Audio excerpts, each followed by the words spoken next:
Welcome back, guys! You're just in time to check out some of the posts fresh from our website.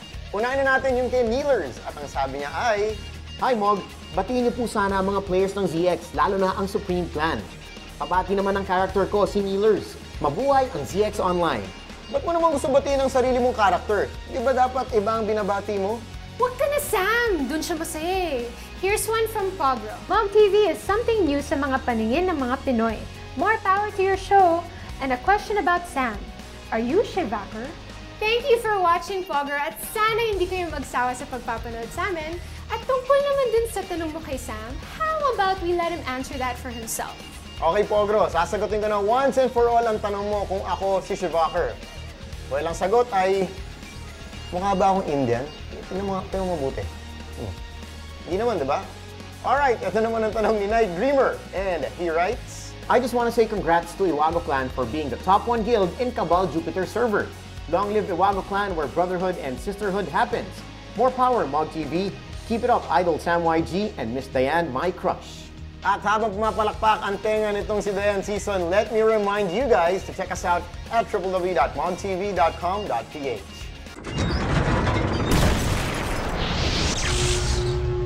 Prototype is one of the best open-world action games of today. It's got a mysterious amnesiac with wicked powers, and of course, a great storyline and missions that are just too cool to ignore.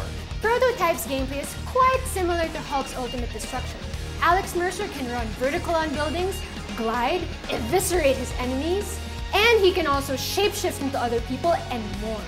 And there are tons of missions to do.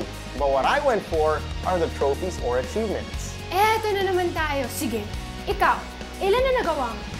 There are about 40 or so achievements, and I think I got about half of them. Galing ha! Sige, anong the best sa kanila? Watch and learn, Grasshopper. Prototype's uber cool action and great storyline are excellent draws for console players, but getting the achievements or the trophies are even more fun. When you encounter a strike team, you can get a trophy or achievement by evading them. Just run away from them as fast as possible or shapeshift into another person. Once you get the ability to seize the APC or tank, hijack 50 vehicles to get the repossession, achievement, or trophy. This one's a doozy. Kill 53,596 infected. Matagal-tagal ito, but once you reach it, you will get the Trail of Corpses trophy. Eto matindi din. Acquire all available upgrades, and we mean all. From combat moves to movement, lahat dapat makuha mo to get the Unnatural Selection achievement. And lastly, if you get to consume 50 web targets, you get the In the Web trophy. You have to look for them all over Manhattan, but once you've done it, you'll be rewarded. That was awesome! Ibang klase talaga ang Prototype, so grab it if you haven't. If you are the type to be cursed with the Last Song Syndrome or LSS, paano kaya kung gamer ka? So we came up with a list that will go down in history as the most unforgettable game tracks of all time. To get the ball rolling, the fifth best comes from the opening theme of Super Metroid. Aside from its gameplay, highly recommended din ang background music ng Super Metroid kasi naman it blended perfectly sa bleak and grisly settings na pinakinang ng heroics ng uber space babe na si Samus Aran.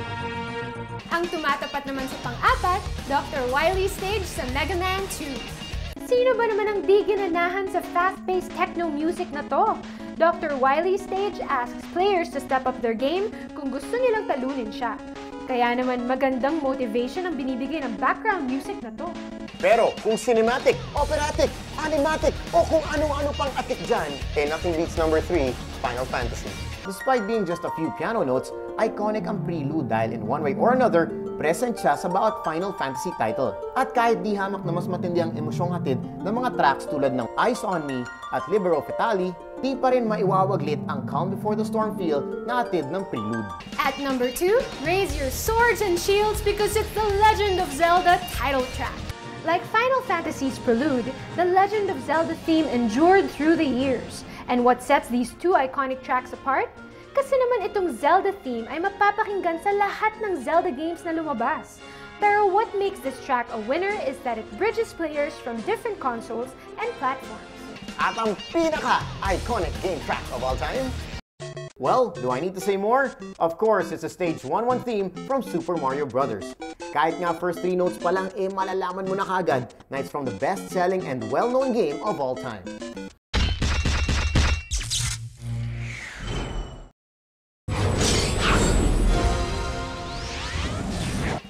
pinangako namin, this week we're going to discuss the other things you need to consider when upgrading your PC.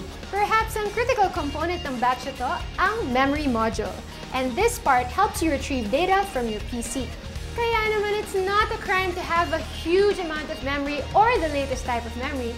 Kasi syempre, the higher the size and the frequency, the speedier and heftier ang pag-pull up ng data. Kung ganito pa rin ang mga memory module na nakakabit sa PC ninyo, hay nako, gawin nyo na lang siyang keychain. Tapos eto pa, some have specialized add-ons. Mostly mga metal platings tulad nito. Hinihigop ng mga ito ang init, tapos dinidisperse pa ilabas. Through this way, napapanatili mo ang integrity ng bawat modules. You may not notice it, pero dapat binibigyan din ng consideration ang power supply. Alam niyo ba kung bakit?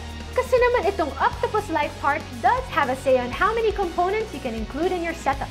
These days, 550 watts power supply unit is pretty much okay. But if you're planning to employ top-end components, 600 watts at least is pretty much the way to go. Isa sa mga known PC parts ay ang hard disk. Kasi naman dito nakastore ang lahat ng PC files.